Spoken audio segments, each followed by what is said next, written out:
आइए याकूब की किताब में चलते हैं, जहाँ से भी मैंने आपको कहा था शुरू करने के लिए। वो शायद अध्याय 3 था। जी हाँ, वही आयत मैंने आपको भेजी थी। 8वीं आयत से हम शुरू करेंगे। पर जीभ को मनुष्यों में से कोई वश नहीं कर सकता। वह एक ऐसी बला है जो कभी रुकती ही नहीं। वह प्राणनाशक विष से भरी हुई है।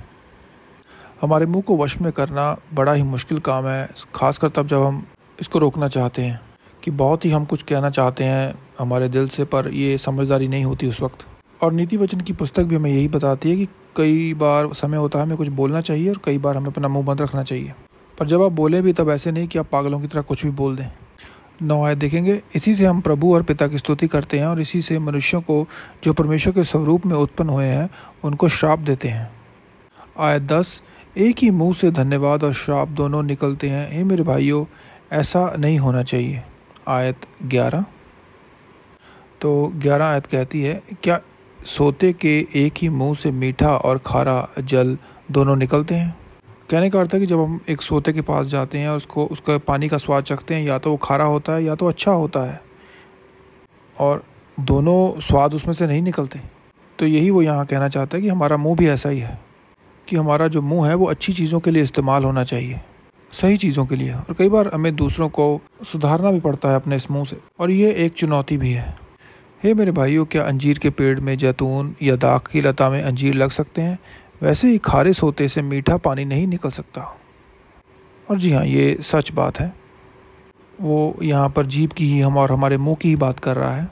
तुम में जो ज्ञानवान और समझदार कौन है, जो ऐसा हो अपने कामों को अच्छे चाल चलन से दिखाए। और यहीं पर बहुत सारे मसीह चूक जाते हैं। मैं सिर्फ और सिर्फ प्रभु यीशु का अंगीकार कर लूँ, बस यही कर लूँ, काफ़ी है। जी हाँ, मैं भी इस पर विश्वास करता हूँ कि हमें अंगीकार करना चाहिए यीशु मसीह का। पर क्या कभी आपने इस आयत को पढ़ा है? अगली आयत। और जी नहीं, मैंने वो पिछली आयत अभी पूरी नहीं पढ़ी। तो लिखा है कि वह अपने कामों को अच्छे चाल चलन से उस नम्रता सहित प्रकट करे जो ज्ञान से उत्पन्न होती है। और मुझे ये पसंद है, जो बुद्धि है आपको वो नम्र रहने के लिए आपको अग्रसर करती है। और कुछ समय थे जब यीशु ने ऐसा नहीं किया, पर वो कह रहा है अपने रोज़मर्रा के दिनों में नम्र रहें। और आपने मत्ती अध्याय 24 तो पढ़ा ही होगा। उस दिन यीशु ने फरीसियों को सीधा किया, पर यीशु वहाँ पर सही था क्योंकि वो नरक के रास्ते पर थे और उस समय के अनुसार वो सही था जो उसने किया। पर यीशु की सेवकाई के दौरान हर समय ऐसा नहीं था। पर यदि तुम अपने अपने मन में कड़वी डाह और विरोध रखते हो तो सत्य के विरोध में घमंड ना करना और ना तो झूठ बोलना। देखिए, जो यहाँ लिखा है कि कड़वाहट से भरे होना और स्वार्थी होना, देखिए ये बाहर दुनिया में भी हो सकता है। और क्या पता आपके साथ काम करने वाले लोग भी ऐसे ही हों, उनका सिर्फ एक ही मकसद हो कि आपके ऊपर चढ़ के आगे निकल जाएं, जो कि हम मानते हैं कि वो भी गलत है। और ये ऐसा होना कलीसिया में भी गलत है। और बहुत से प्रचारक हैं जिनको मैंने सुना है, इसलिए भाई हैगिन मेरे बहुत प्रिय हैं। मैं कई बार उकता जाता हूँ इन प्रचारकों को सुनते सुनते, जो लगातार सिर्फ अपने बारे में ही सोचते रहते हैं। और भाई हैगिन, उन्होंने कभी भी ऐसा नहीं किया, और उन्होंने कभी किसी के ऊपर पाँव रख के ऊपर चढ़ने की कोशिश नहीं की सेवकाई में। और कभी ये नहीं कहा कि मैं तुम सबसे ज़्यादा महत्वपूर्ण हूँ। पर कुछ प्रचारकों का रवैया तो ऐसा ही है। वो ऐसा दिखाते हैं कि कोई भी मुझसे ज़्यादा बेहतर काम तो कर ही नहीं रहा है। और मैं जानता हूँ भाई हैगिन ने कभी भी इस प्रकार का रवैया नहीं अपनाया, और वो हमारे लिए एक महान उदाहरण है। तो चाहे हम संसार में हो या सेवकाई में हो, कलीसिया में हो, हमें ऐसा स्वार्थी रवैया नहीं अपनाना है। यह ज्ञान वह नहीं जो ऊपर से उतरता है, वरन संसारिक और शारीरिक और शैतानी है। वो बात कर रहा है यहाँ पर जो स्वार्थी रवैया है, क्योंकि जहाँ डाह और विरोध होता है वहाँ बखेड़ा और हर प्रकार का दुष्कर्म भी होता है। और ये हमने इसको पाया है कि ये बिल्कुल सही है। और पासबानों में भी एक प्रतिस्पर्धा की आत्मा पाई जाती है, और मैं तो इस बात से भाग जाता हूँ। और लोग मुझसे पूछते हैं कि आप सोशल मीडिया पर इतना क्यों नहीं है। मैं तो उससे भागना ही पसंद करता हूँ। मेरे चैनल पर कितने व्यू हैं मुझे नहीं दिखाना है, चाहे 5 लोग ही क्यों ना देख रहे हों, मुझे फ़र्क नहीं पड़ता। और जिस प्रकार मैं बोलता हूँ, मुझे फ़र्क नहीं पड़ता कि आप मुझे व्यू देना चाहते हैं या नहीं देना चाहते। मेरी जो जवाबदारी है वो परमेश्वर को है, और मैं सिर्फ उसी बात की चिंता करता हूँ। यदि वो खुश है तो मैं खुश हूँ, और मुझे और चीज़ों से फ़र्क नहीं पड़ता। इसलिए वो जो बटन लगाया उन्होंने लाइक और डिसलाइक का, मुझे कोई फ़र्क नहीं पड़ता। कुछ प्रचारक इसको अलाउ करते हैं। मेरा मानना ये है कि अगर आपको मालूम नहीं कि आप क्या प्रचार कर रहे हैं तो बंद कर दीजिए प्रचार करना, क्योंकि जहाँ डाह और विरोध होता है वहाँ बखेड़ा और हर प्रकार का दुष्कर्म भी होता है। पर जो ज्ञान ऊपर से आता है वह पवित्र होता है, कि आप में कोई गलत इरादे या कोई छुपे हुए इरादे आपके अंदर नहीं है। यही वो यहाँ बात कर रहा है कि आपका कोई गलत मोटिव नहीं है। फिर वह मिलनसार, कोमल और मृदुभाव, ये यहाँ पर एक सही शब्द है, ज़रूरी शब्द है। क्या आप ऐसे लोगों से मिले हैं जो तर्कशील नहीं होते? या आपसे पूछूं कि आप ऐसे लोगों से मिले हैं जो क्रिश्चियंस हैं, मसीह हैं, जो रीज़नेबल नहीं हैं, तर्कशील नहीं हैं, बिल्कुल ही अनरीज़नेबल।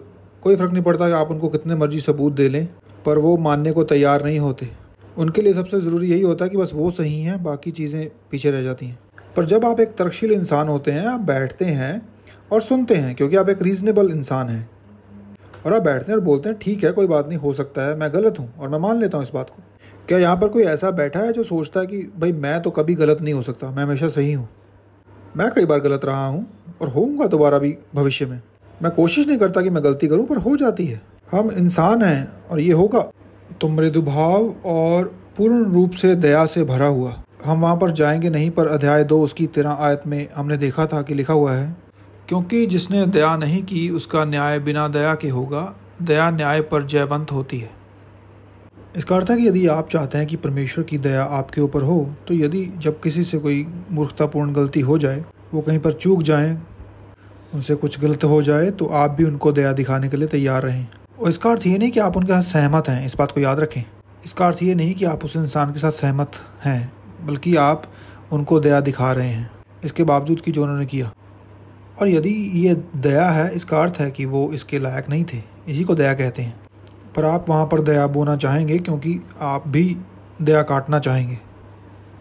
परमेश्वर का जो ज्ञान है वो दया से भरा हुआ है।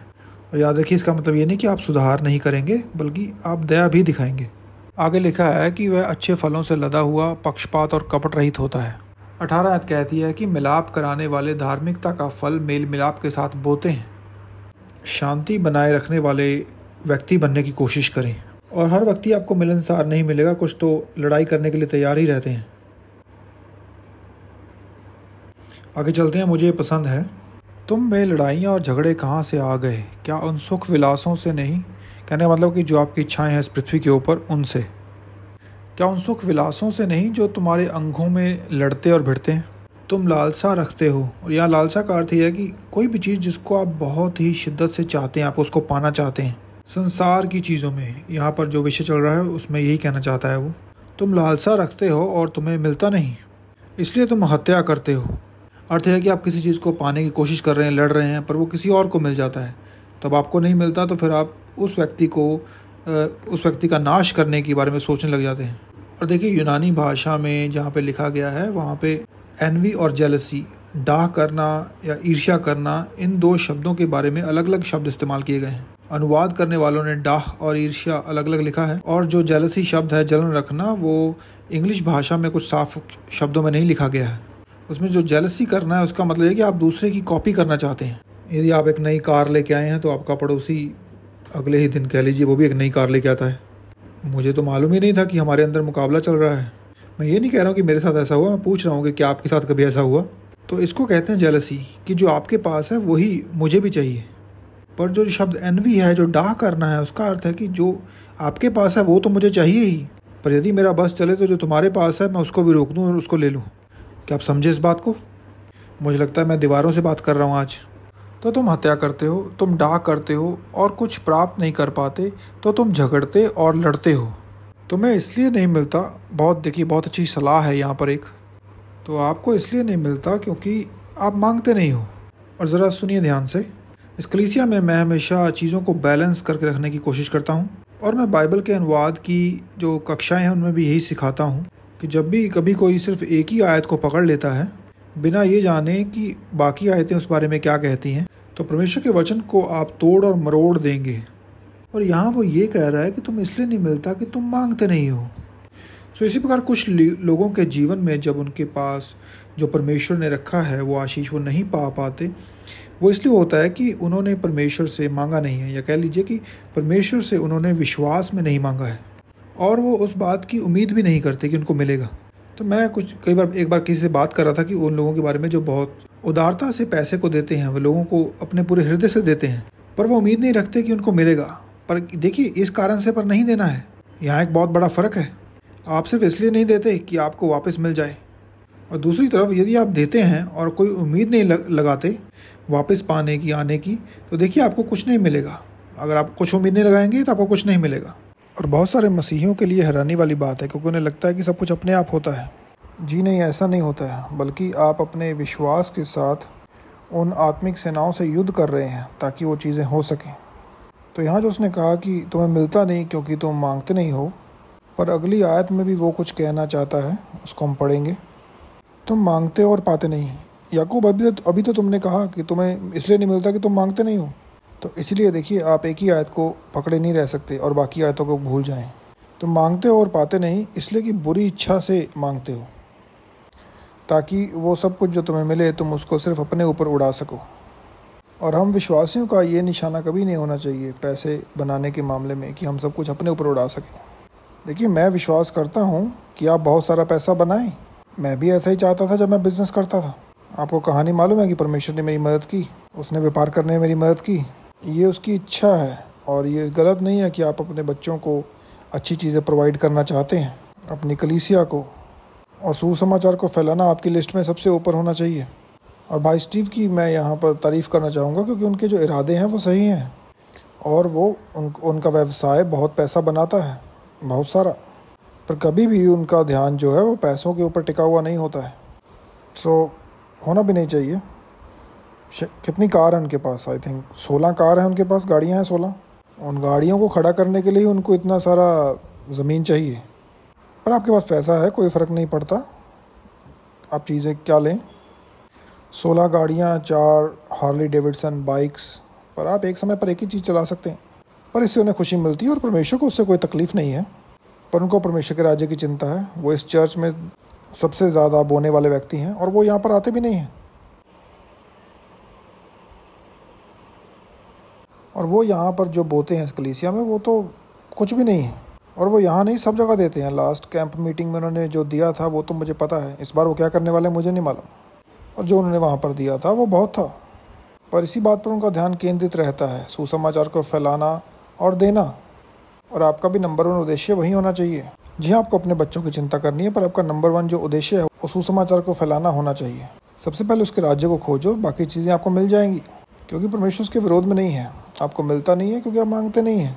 और उसके बाद भी जब आप मांगें तो याद रखिए कि जब आप मांग रहे हैं सिर्फ अपने लिए मत मांगें, नहीं तो ये गलत हो जाएगा। देखिए, आपका मांगना गलत नहीं है, पर आपका उद्देश्य जिससे हम मांगते हैं वो गलत हो जाएगा। क्योंकि यदि आपकी मांग के पीछे आपका उद्देश्य गलत है तो आपका मांगना गलत हो जाएगा। और लिखा है इसलिए कि बुरी इच्छा से मांगते हो ताकि अपने भोग विलास में उसको उड़ा सको। हे व्यभिचारिणियों, देखिए इस आयत को अंडरलाइन कर लीजिए, क्योंकि आपको इसमें से कुछ मिलेगा। क्योंकि आपको इसमें लगेगा कि शायद कुछ आपस में याकूब की बातें मेल नहीं खा रही हैं, पर ऐसा नहीं है। तो इससे हमें यही मालूम पड़ता है कि जब कभी आप एक ही आयत को पकड़ लें और आपको लगे कि परमेश्वर का वचन यहाँ पर ये कहता है, पर आपको बाकी आयतों को भी जांचना है कि उनके साथ मिलकर वो आयत क्या कह रही है उस विषय पर। जब आप आयत को किसी को पकड़ लें तो बाकी जो आयतें हैं उनको फेंक ना दें। हे व्यभिचारिणियों, क्या तुम नहीं जानती कि संसार से मित्रता करनी परमेश्वर से बैर करना है? और कैसे आप संसार को अपना मित्र बना सकते हैं? कैसे? देखिए, जब वो यहाँ पर बात कर रहा है वो ये नहीं कह रहा है कि आप एक मित्रता वाला स्वभाव ना रखें। जी हाँ, वो यहाँ पर ये नहीं कह रहा है कि आप मित्रतापूर्ण व्यक्ति ना बने। अर्थ है कि आप भी उन चीज़ों से प्यार करते हैं जिनसे संसार करता है। सच में आप भी उन चीज़ों से प्रेम करते हैं जिनसे संसार प्रेम करता है। तो यदि आप उन्हीं चीज़ों में हिस्सा लेते हैं जिनमें वो लेते हैं, तो आप ये हैं जो यहाँ पर लिखा हुआ है।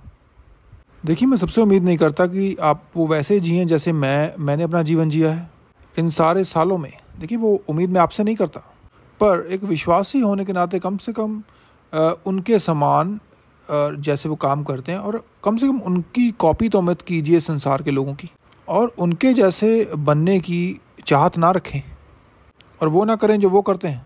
जी हाँ, कृपया करके वो तो मत करें जो वो कर रहे हैं। देखिए, आपने जो पहले समय में किया है उसके लिए कोई आपको यहाँ पर दोष नहीं दे रहा है। यदि कोई आपको करे और मुझे वो मिले तो देखिए मैं उन पर दोष लगाऊंगा, क्योंकि फिर आपको भी अपने ऊपर दोष लगाना पड़ेगा, क्योंकि हम सब कभी ना कभी असफल हुए हैं। ये फ़र्क नहीं पड़ता किसने कितनी बड़ी गलती की है, हम सब कभी ना कभी असफल हुए हैं। एक विश्वासी होने का ये भी हिस्सा है कि हम असफल होते हैं कई बार। पर अपने आप को संसार का मित्र बनाना और सोचना कि मैं उनकी तरह जी सकता हूँ, कि मैं भी अपने चर्च के ऊपर वो सतरंगी झंडा, रेनबो का झंडा लगाऊंगा कि हम तो सबका स्वागत करने वाले लोग हैं।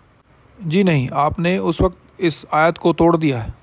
आप उनके मित्र बन गए हैं। उन्होंने जो गलत निर्णय लिए हैं, जो अनैतिक हैं, उनमें आप उनके मित्र बन गए हैं और उनको लगता है कि हमने सही किया है, क्योंकि वो कहेंगे, याकूब ने आगे ये भी तो कहा है कि किसी का न्याय मत करो।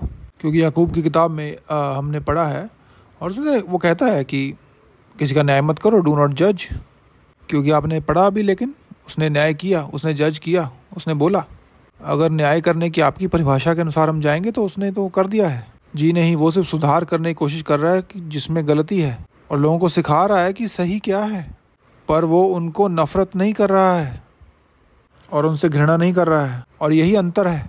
मेरे जो नज़दीकी रिश्तेदारों के अलावा जो मेरे दूर के रिश्तेदार हैं, उनमें कुछ हैं जो पूरे समलैंगिक हैं, मुझे मालूम है, और वो उस बात पर गर्व करते हैं। मैं कभी उनको जाकर ये नहीं कहूँगा कि आप ठीक कर रहे हैं, कभी नहीं। पर मैं उनसे नफ़रत नहीं करता हूँ।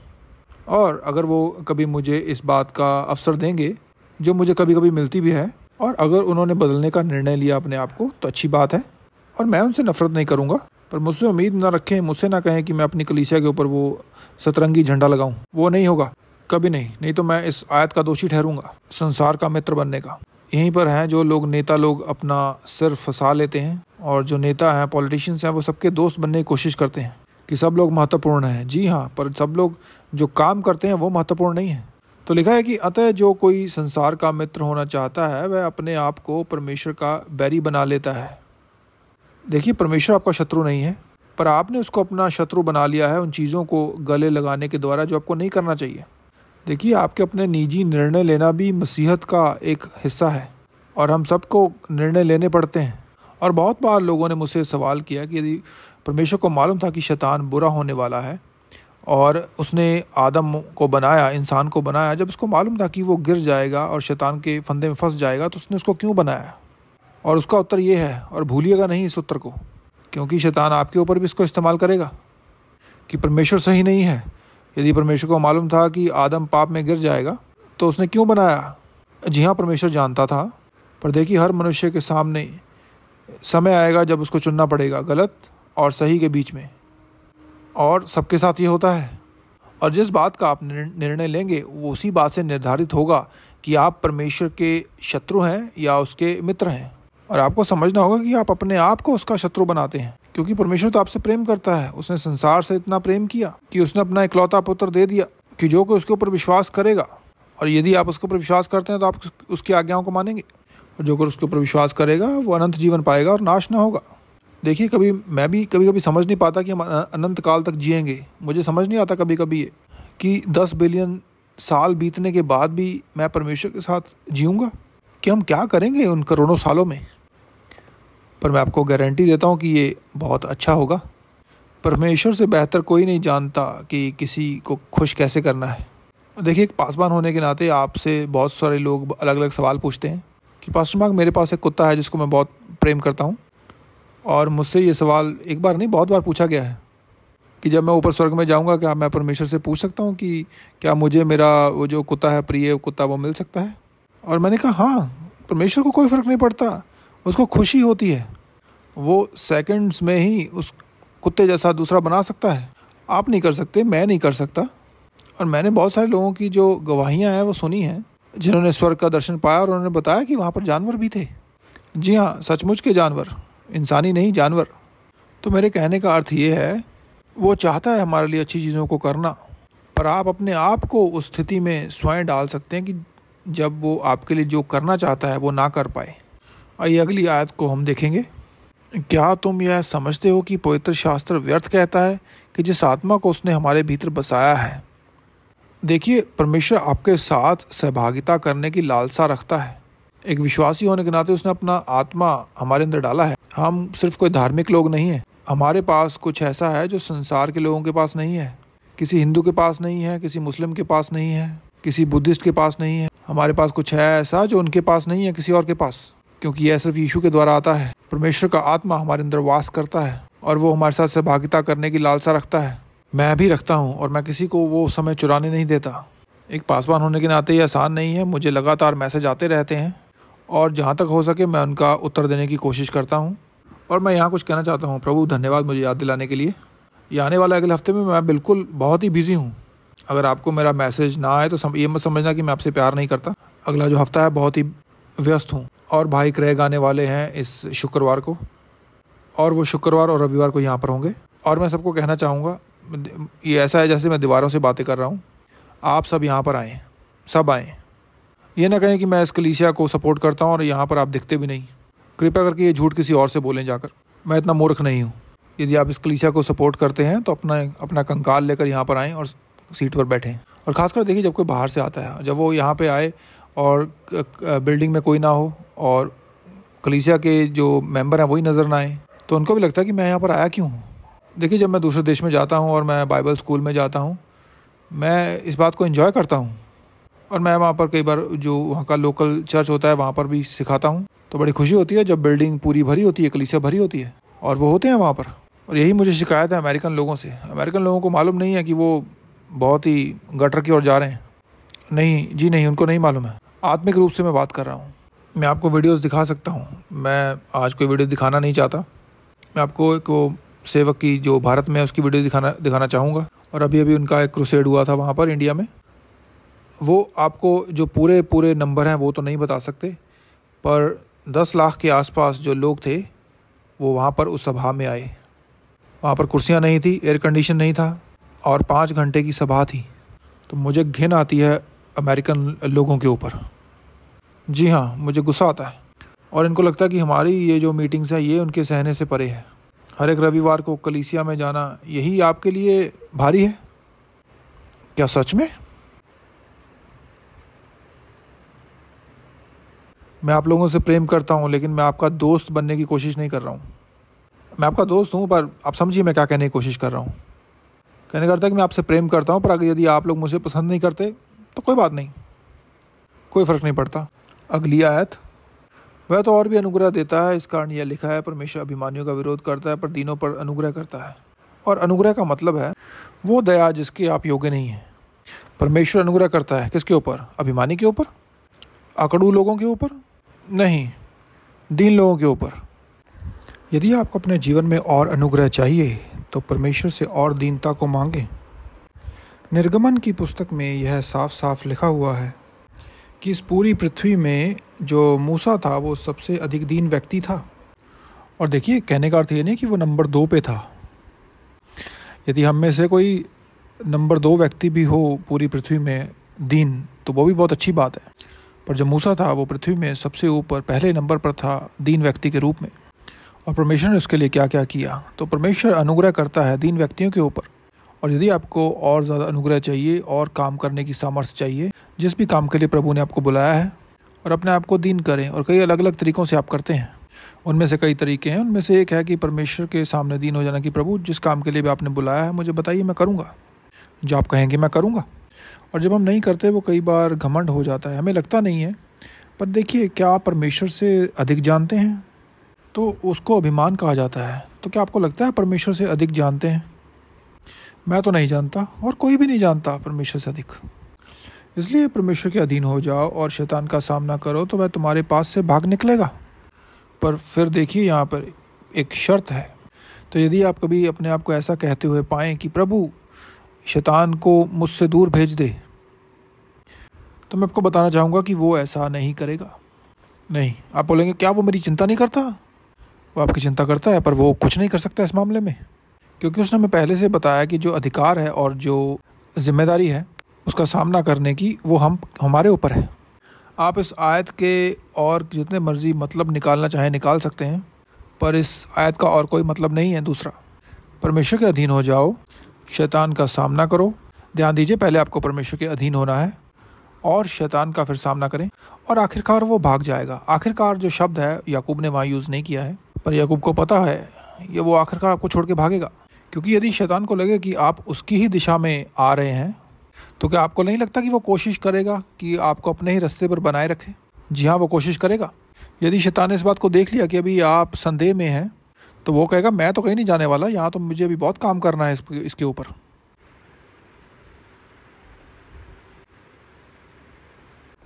कितने आप में से जो घर जाना चाहते हैं? देखिए, मैं यहाँ पर कुछ सख्त होने की कोशिश नहीं कर रहा हूँ आपके ऊपर, मैं सिर्फ आपको सच्चाई बता रहा हूँ कि जो सच है। और देखिए, वास्तविकता कभी कभी हमारे मुंह पर ऐसे लगती है जैसे कोई थप्पड़ मारता हो। हम कई बार कहते हैं मुझे आयत पसंद नहीं है, पर देखिए ये बाइबल में है और अगले हफ्ते भी बाइबल में ही होगी। तो शैतान का सामना करो, वो तुम्हारे पास से भाग निकलेगा। परमेश्वर के निकट आओ, देखिए फिर लिखा है कि प्रभु के अधीन हो जाओ, उसके निकट आओ, तो वह भी तुम्हारे निकट आएगा। देखिए ये भी एक प्रतिज्ञा है, पर यहाँ भी एक शर्त है, परमेश्वर के निकट आ जाओ। और कोई मुझसे पूछेगा कि मैं परमेश्वर के निकट कैसे आ सकता हूँ, देखिए मैं आपको बताता हूँ आप कैसे शुरुआत कर सकते हैं। देखिए, जब मैंने शुरुआत की थी और मुझे अपनी पहली बाइबल जो मुझे मिली थी वो CBC हाई स्कूल में, स्कूल के बाथरूम फ्लोर पर पड़ी थी। वो लड़कों का मिलिट्री हाई स्कूल था। मैंने उस बाइबल को उठाया और आगे की कहानी आपको मालूम है। तो मैंने कहा प्रभु मुझे नहीं मालूम कि आप ऊपर हैं कहीं पे, लोग कहते हैं कि आप ऊपर कहीं पे हैं, और यदि आप हैं मैं तो नहीं जानता, पर मैं रोज़ इस बाइबल में से एक आयत रोज़ पढ़ूंगा। क्या आपको मालूम है, मैंने उसको विश्वास योग्यता के साथ किया। और जब कभी मैं रात को लेट जाता था और मुझे आवाज़ आती थी कि तुमने आज अपनी बाइबल नहीं पढ़ी, तो फिर मैं कहता था हाँ मैंने नहीं पढ़ी। तो मैं उठता था और कमरे की लाइट ऑन करता था, बाइबल उठा के आयत पढ़ के उसको बंद करके सो जाता था, क्योंकि मैं कुछ जानता नहीं था इससे ज़्यादा। मेरे लिए उस वक्त वो बहुत बड़ा कदम था और मैं करता रहा। एक आयत से मैं 2 पर पहुंचा, 2 से मैं 3 आयतों पर पहुंचा। अपने आप से मांग रखें, उससे शुरुआत करें कि मार्क तुम्हें यह करना ही पड़ेगा, तुम यह करोगे और ज़रूर करोगे। हम सब बहुत सारे बहाने निकाल सकते हैं कि क्यों हमारे पास समय नहीं है। ठीक है, हम समझते हैं समय नहीं है, कि हमारे पास समय नहीं है, इसके लिए समय निकालना पड़ेगा, ये हमारे जीवन का आधार है।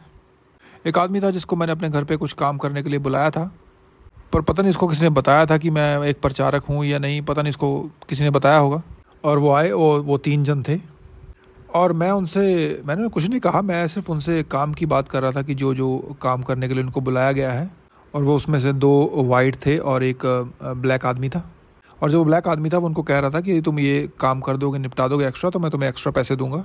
तो उसने कहा जी हाँ कोई बात नहीं, कर लेंगे, समय वैसे भी बहुत बुरा चल रहा है। तो जो ब्लैक आदमी था उसने कहा जी हाँ मैं समझता हूँ समय हार्ड है, बुरा है, पर हमने जिसको वोट डाला है उसकी वजह से ये सब कुछ है। देखिए 80 मिलियन लोगों ने वोट डाला था इस बुरे समय के लिए, तो हम पर दोष न लगाएं, अपने ऊपर दोष लगाएं जिसको आपने वोट किया है। आप किसको वोट डालते हैं इससे बहुत फ़र्क पड़ता है। तो उस ब्लैक आदमी ने कहा मैं बहुत प्रार्थना करता हूँ। तो मुझे नहीं मालूम कि उसने ये क्यों कहा, उसको मालूम था या मैं प्रचारक हूँ या जिसने उसको भेजा उनको मालूम हो। तो मैंने भी उनको कहा कि ठीक है मैं भी प्रार्थना करता हूँ, और मैंने उनको बोला कि हमें करना भी चाहिए, क्योंकि यदि हम नहीं करेंगे तो जो चीज़ें हैं वो सुधरेंगी नहीं या कुछ भी काम नहीं होगा।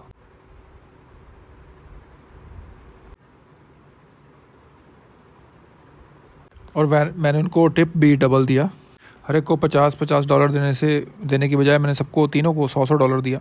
और जो मैंने उनको दिया वो एक्स्ट्रा ही था, वो तो ऑलरेडी उनको 1 घंटों के हिसाब से पैसे मिल रहे थे, तो मैंने उनको एक्स्ट्रा दिया। और देखिए हमको एक उदार व्यक्ति होना चाहिए, दया दिखाने वाले, लोगों को देने वाले। आप गवाही भी देते हैं एक तरह से। देखिए लोगों के ऊपर बहुत प्रभाव पड़ता है जब उनको पैसा देते हैं आप। देखिए मैं आप सबकी ओर देखता हूँ कैसे आप कलीसिया में देते हैं और वो कितने लोगों तक पहुँचता है, कितने लोगों की मदद होती है। इसका बहुत बड़ा अर्थ है ये, और परमेश्वर चाहता है कि हम इसको करते रहें। वो चाहता है हम उसके राज्य में बोएं, और यही हमारा केंद्र बिंदु भी होना चाहिए, हमारा फोकस हमारे जीवन का। और आपकी झोली में डालेगा, आपको उसके लिए विश्वास करना है, उसके लिए लड़ना है। और यदि आप करेंगे परमेश्वर आपकी झोली में उड़ेलेगा। और यदि आपके पास 14 कार खड़ी हैं तो परमेश्वर को उससे कोई समस्या नहीं है। और लोग देखते हैं, मुंह बनाते हैं कि देखिए ये कुछ ज़्यादा नहीं इन्होंने रखा हुआ अपने पास सामान। नहीं, परमेश्वर को कोई फ़र्क नहीं पड़ता जी, नहीं। उसके पास कौन सा कोई समुद्री जहाज़ या क्रूज़ शिप है। $20 मिलियन का क्रूज़ शिप यदि खड़ा हो, मैं समझता हूँ ठीक है वो कुछ ज़्यादा हो सकता है, पर 14 गाड़ियाँ मुझे नहीं लगता इससे कोई फ़र्क पड़ना चाहिए। उसको पुरानी गाड़ियाँ पसंद है, मुझे पुरानी गाड़ियाँ पसंद नहीं है, मुझे उनको कलेक्ट करने का कोई शौक़ नहीं है। उसको एंटीक्स कार खरीदना पसंद है, उसको वो जमा करता है। मुझे तो नहीं ला के दो जिसमें सब चीज़ें अपडेटेड हों। पर देखिए ये उसका शौक़ है और ये उसको पसंद है।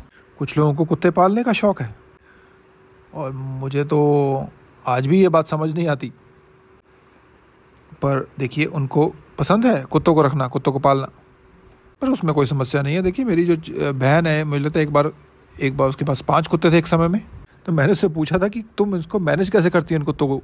पर यदि आपका शौक़ है, परमेश्वर को इससे कोई समस्या नहीं है, पर आपको परमेश्वर के लिए समय निकालना है, आपको निकालना पड़ेगा। आप कहेंगे मेरे पास समय नहीं है, ये झूठ है। हम सबके पास दिन में 24 घंटे होते हैं, ना कोई इसको घटा सकता है ना इसको कोई बढ़ा सकता है। हम सबके पास दिन में 24 घंटे होते हैं, तो या तो आप उसके लिए समय निकालने का निर्णय लेंगे या तो नहीं लेंगे। तो कहाँ थे हम? तो परमेश्वर के नज़दीक आओ तो वो तुम्हारे निकट आएगा। अपने हाथ शुद्ध करो हे पापियों, हे दुचिते लोगों, अपने हृदयों को पवित्र करो। याकूब तो शायद पास्टर मार्क से भी ज़्यादा सख्त था।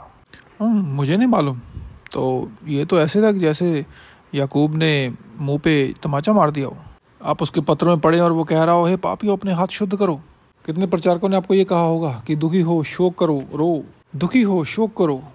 देखिए आपको मालूम हो क्या कहना चाह रहा है, और वो आगे बताएगा आयतों में कि वो ऐसा क्यों कह रहा था। तो उसके बाद मैं बंद करूँगा, क्योंकि फिर उसके बाद हम जब अगली बार होंगे इसको कंटिन्यू करेंगे। तो यहाँ पर सिर्फ यही कहना चाह रहा है, जहाँ वो कहता है दुखी हो शोक करो, उसके कहने का अर्थ सिर्फ इतना ही है कि जो आप सिर्फ अपने लिए ही जी रहे हैं, अपने सुखों के लिए 24 घंटे केवल अपनी ही अभिलाषाओं के लिए यदि आप जी रहे हैं तो उससे मन फिराओ। वो ये कह रहा है कि आपके जीवन में कुछ सिद्धांत होने चाहिए। एक विश्वासी होने के नाते आपका जो जीवन है, एक डिसिप्लिन जीवन होना चाहिए।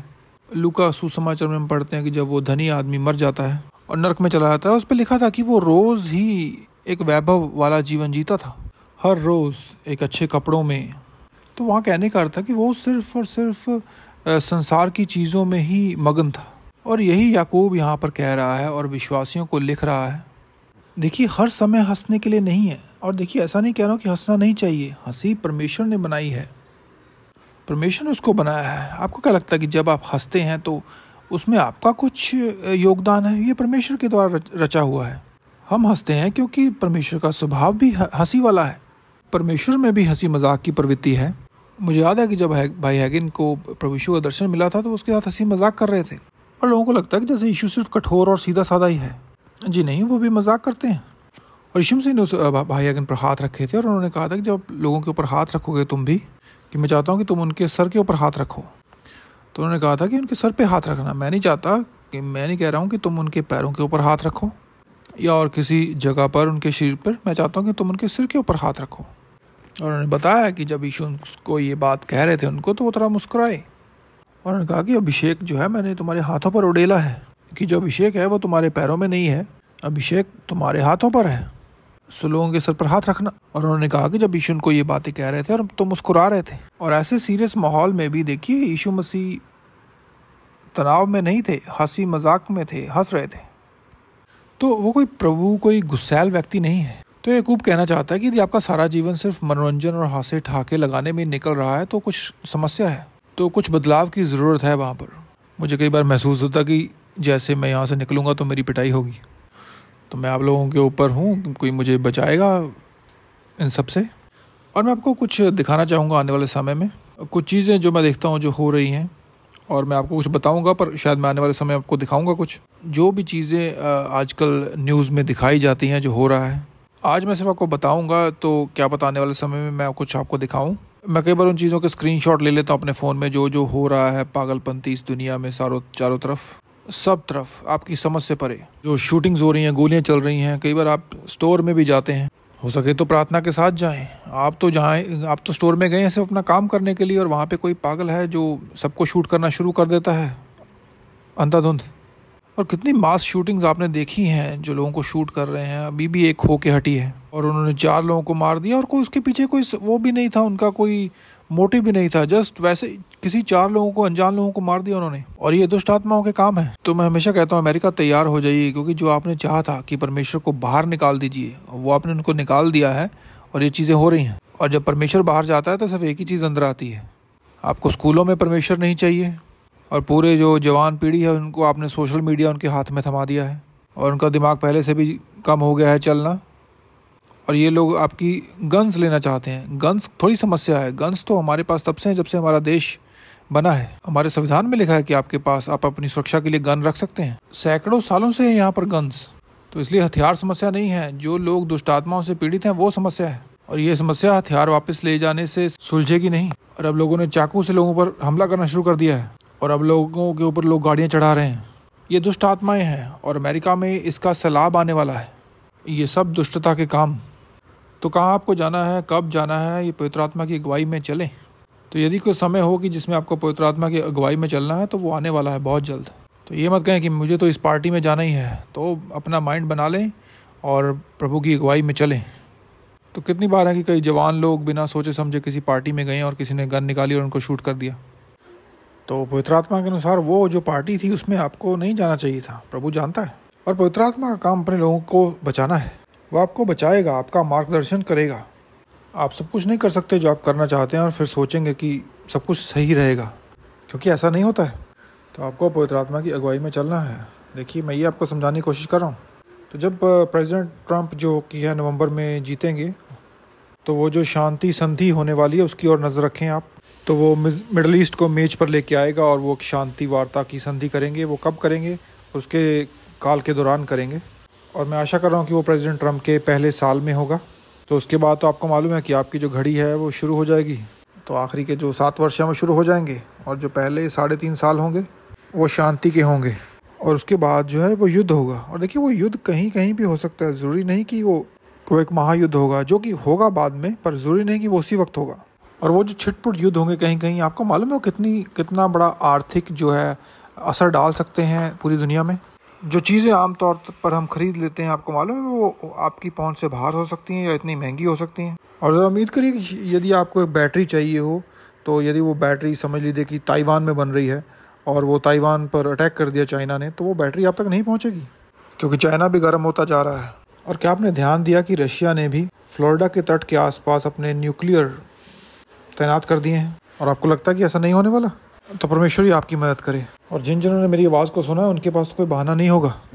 आप परमेश्वर को क्या कहेंगे कि मुझे किसी ने नहीं बताया, किसी ने मुझे प्रभु चेतावनी नहीं दी? नहीं, आपको चेतावनी मिली पर आप 20 साल बैठे रहे और आपने कुछ नहीं किया, आपने अपनी तैयारी नहीं की। और देखिए, मैं नहीं जानता कि एग्जैक्टली क्या होने वाला है, कि कहाँ युद्ध लगेगा, किस चीज़ के ऊपर असर पड़ेगा, पर मैं आत्मिक रूप से तैयार रहना चाहता हूँ कि ताकि जो कुछ भी हमारे विरोध में आ जाए उसके लिए हम तैयार रहें, ताकि हम सफल रहें और यहाँ पर हों उस वक्त। देखिए, सारी दुनिया ख़त्म नहीं होगी, मसीह जो लोग हैं वो उठा लिए जाएंगे इससे पहले सब कुछ हो।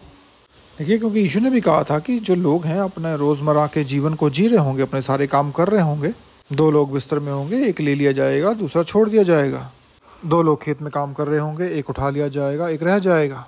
इसका मतलब जो कुछ क्षेत्र होंगे, कहीं कुछ जगहें होंगी जहाँ पर लाइफ ऐसे ही आराम से चल रही होगी जैसी चल रही है, जब उठाए जाने का वक्त होगा। और वचन ये भी कहता है कि कई जगह पर अकाल पड़ेंगे, अलग अलग जगहों पर। कौन सी जगह पर मुझे नहीं मालूम, और यदि मैं नहीं जानता तो मैं आपसे झूठ बोलने की कोशिश नहीं करूँगा, ताकि उसके द्वारा मैं अपने आप को समझदार दिखा सकूँ, बहुत इंटेलिजेंट दिखा सकूँ। मैं नहीं जानता और मुझे कोई फ़र्क नहीं पड़ता आपको बताने से कि मुझे नहीं पता है, पर ये आने वाला है। और मैं आपको कह रहा हूँ कि आप तैयार रहिए। आपका पासवान होने के नाते मैं क्या आपसे विनती कर सकता हूँ कि आप सुसमाचार के ऊपर जोर दें, सुनाने के ऊपर, इवेंजलिज्म करने के ऊपर, क्योंकि समय निकला जा रहा है और जो लोग हैं उनको कुछ नहीं मालूम कि क्या चल रहा है, और उनको नहीं मालूम पड़ेगा जब तक उनको कोई ना बताए और ये देरी ना हो जाए। तो मैं चाहता हूँ कि इवेंजलिज्म को आप अपना मेन गोल बनाएं और आपका एक लक्ष्य हो कि आप उन लोगों के पीछे जाएं जो लोग परमेश्वर को नहीं जानते। ये आपका लक्ष्य होना चाहिए। देखिए, वो ये सब चीज़ें नहीं सीख पाएंगे जो आपने सीखी हैं, ना ही उनके पास समय होगा ये सब चीज़ें सीखने का जो आपने सीख ली हैं, पर वो आपके द्वारा स्वर्ग पहुँच जाएँ। क्या आपको पता है कि आप एक दिन नया जन्म पालें और उसके अगले दिन मर जाएं और आप स्वर्ग में पहुंच जाएंगे? आपने कुछ सीखा नहीं क्योंकि आपके पास समय नहीं था, पर आपने अपना जीवन प्रभु को दिया और अगले दिन आप मर गए और आप स्वर्ग पहुंच जाएंगे। उस चोर के बारे में आपको याद है जो क्रूस पर था? यीशु ने उससे कहा था, तो आज ही मेरे साथ स्वर्ग में होगा। और ऐसा ही हुआ, क्योंकि उसके मरने से कुछ देर पहले उसने यीशु पर विश्वास किया। तो मैं आपसे विनती कर रहा हूँ कि इवेंजलाइज करना शुरू कीजिए, इवेंजलिज्म करिए।